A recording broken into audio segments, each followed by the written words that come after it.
प्यारे बच्चों, आप लोगों का बहुत बहुत स्वागत है आपके अपने यूट्यूब चैनल एग्रो स्टडीज़ में। प्यारे बच्चों, आज की इस वीडियो में आप लोगों को बीएससी एजी फर्स्ट सेमेस्टर फंडामेंटल और सॉइल साइंस के क्वेश्चन पेपर को आप लोगों को दिखाऊंगा। ठीक है, किस प्रकार का क्वेश्चन पेपर है 2023 का। ठीक है, आप लोग इसी से माध्यम से मिला लीजिए किस प्रकार से क्वेश्चन पेपर गया है। ठीक है, जिन बच्चों का।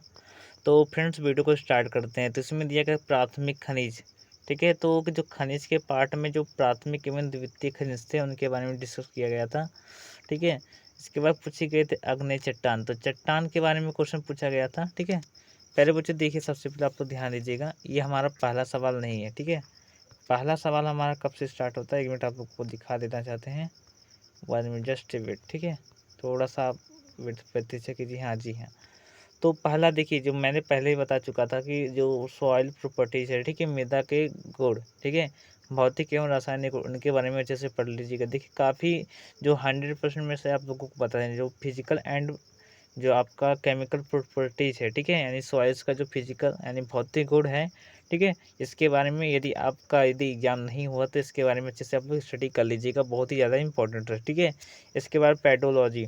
देखिए, जो ब्रांचेस है सॉइल साइंस के, ये भी वेरी इंपॉर्टेंट है। ठीक है, पहले ही मैं बता चुका था। ठीक है, कि जो ब्रांचेस है, ठीक है, वो वेरी इंपॉर्टेंट है और अच्छे से एक्सप्लेन करके बताया था, अच्छे से टाइप करके दिखाया था कि ये आप लोग याद कर लीजिए। ठीक है, जिन बच्चे ने नहीं याद किया तो उसमें मैं क्या कर सकता हूँ। ठीक है, इसके बाद देखिए, तो जो सॉइल साइंस के ब्रांचेस हैं, 2 ब्रांचेस है, पेडोलॉजी है, डेफोलॉजी है।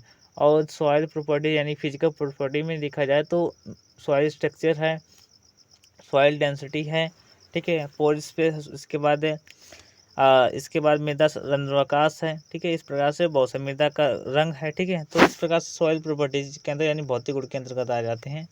इसके बाद पूछा गया है हमारा इनऑर्गेनिक कंटेमिनेंट्स, ठीक है, यानी संदूषक के बारे में पूछा गया था। पहले बच्चे, इसके बाद मृदा वायु। देखिए, सॉइल कंपोनेंट जब पढ़ा रहा था, ठीक है, तो मृदा वायु जो आपका आयतन था, ठीक है, मृदा वायु, ठीक है, मृदा जल एंड मृदा वायु, तो 25% था। ठीक है, और जो अकेले जो 45% था वो कार्बनिक पदार्थ था। ठीक है, और 5% खनिज पदार्थ था। इसके बारे में भी बहुत अच्छे से बताया था। इसके बाद देखिए गया हमारा पैड एवं ढेला में अंतर बताना है। तो पैड जो होता है मेरे बच्चों कि देखिए, हमारा जो एक खेत है, ठीक है, और पैड जो हमारा होता है वो हमारा कुछ इस प्रकार से होता है, ये इस प्रकार से। ठीक है, इस प्रकार से हमारा पैड होता है, जबकि ढेला छोटे छोटे ऐसे गोल मेटल हुए होते हैं। ठीक है, तो इसी प्रकार से आप लोग अंतर स्पष्ट कर सकते हैं। इसके बाद मृदा जल प्रतिधारण, इसके बारे में पूछा गया था। ठीक है, इसके बाद पूछा गया हमारा संक्रमण संस्था। इसमें से 10 प्रश्नों के उत्तर देने थे। ठीक है, और 15 क्वेश्चन टोटल दिए गए थे। ठीक है, और 15 दिए गए थे। हाँ, टोटल 15 क्वेश्चन दिए गए, इसमें से 10 प्रश्नों को आप लोगों को करना था।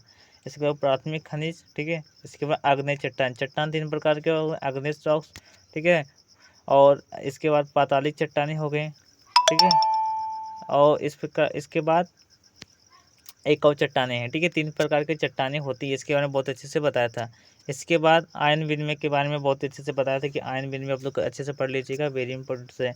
आयन विनिमय 2 प्रकार के धनायन एवं ऋणायन विनिमय होते हैं। ठीक है, इसके बारे में। इसके बाद देखिए, मृदा सूक्ष्मजीवों के लाभदायक का, जो मृदा में सूक्ष्मजीव होते हैं, ठीक है, उसके रोल क्या है। ठीक है, यानी भूमि में रोल क्या है, इसके बारे में बताना, लाभदायक क्या क्या रोल है।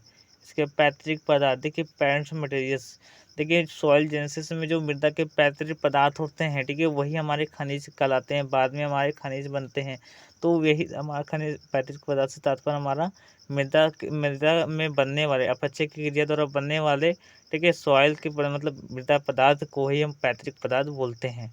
ठीक है, अच्छे से आप लोग जानेंगे। इसके बाद मृदा क्षारीकरण। ठीक है, तो मृदा क्षारीकरण के बारे में भी बहुत ही अच्छे से इसके बताया था, मृदा कितने प्रकार की होती है।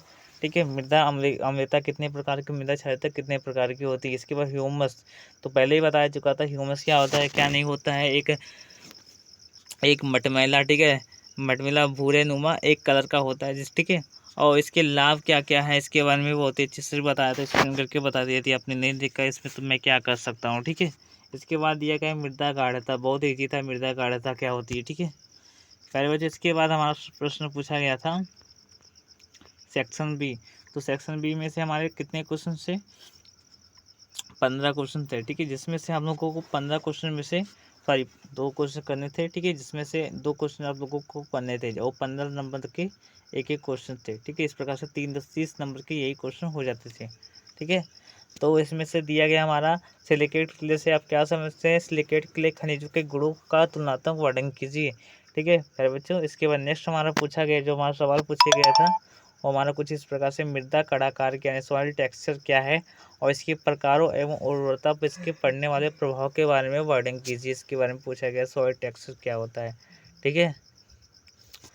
तो देखिए सॉइल टेक्सचर के बारे में बात की जाए तो देखिए मृदा कणों का आकार ये हमारा मृदा कड़ाकार कहलाता है, ठीक है। तो इसके बारे में देख लीजिए, ठीक है। और इसके प्रकार कितने कितने होते हैं, जिससे हमारे हमारे बलुई हो गए, ठीक है, इसके बाद सैंडी हो गए, इसके क्ले हो गए, ठीक है, और इसी प्रकार से होते हैं, ठीक है। नेक्स्ट हमारा पूछा गया है, 1 मिनट वेट कीजिए, 2 मिनट वेट कीजिए, ठीक है, इसे काटते हैं हम। हाँ, इसके बाद हमारा सवाल पूछा गया था, सॉरी सवाल थोड़ी ना है, ठीक है। इसमें पूछा गया मृदा वर्गीकरण। पहले मैंने बताया था कि क्लासिफिकेशन आप लोग अच्छे से पढ़ लीजिएगा कि मृदा का, ठीक है।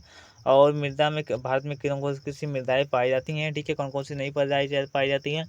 इनमें से एक मृदा का खूब अच्छे से पढ़ लीजिएगा, मुख्य रूप से जलोढ़ मृदा का आप लोग अच्छे से पढ़ लीजिएगा, ठीक है। तो इसी के बारे में प्रश्न पूछा गया था, ठीक है प्यारे बच्चों। और नेक्स्ट में हमारा पूछा गया है, 1 मिनट जरा वेट कीजिए आप लोग। हाँ, नेक्स्ट में पूछा गया हमारा चट्टानों के अपक्षय को परिभाषित कीजिए, यानी विदरिंग की क्रिया कर, इसमें रासायनिक अपक्षय को उचित उदाहरण सहित बताइए। जैसे ऑक्सीडेशन क्रिया होती है, अपचयन होती है, ठीक है। तो इसी प्रकार से रासायनिक अपक्षय को खूब अच्छे से एक्सप्लेन करके बताना था आप लोग को, उदाहरण देकर, यानी रिएक्शन आप लोग को देकर देना था, ठीक है। तो इसी के हमारे पूछा गया था, 4 प्रश्न दिए गए थे, ठीक है। इसी प्रकार से हमारे इस प्रकार से एंड होते हैं आपसे वीडियो। फ्रेंड्स यहाँ तक जिन बच्चों ने देखा बहुत बहुत आप लोगों को धन्यवाद, ठीक है फ्रेंड्स, ठीक है। तो दोस्तों बहुत बहुत धन्यवाद। जय हिंद जय भारत। नेक्स्ट वीडियो में मिलते हैं, ठीक है। यदि किसी और नए टॉपिक पर वीडियो चाहे तो आप लोग कमेंट कीजिए। BSc सेकंड सेमेस्टर की क्लासेस चलाने वाला हूँ, ठीक है। आप लोगों को कोई चिंता करने की आवश्यकता नहीं है, ठीक है। बस हमारे यूट्यूब चैनल पर बस जुड़े रहिएगा, ठीक है फ्रेंड्स। तो फ्रेंड्स वीडियो को शुरू एंड करते हैं, ठीक है। धन्यवाद। जय हिंद जय भारत।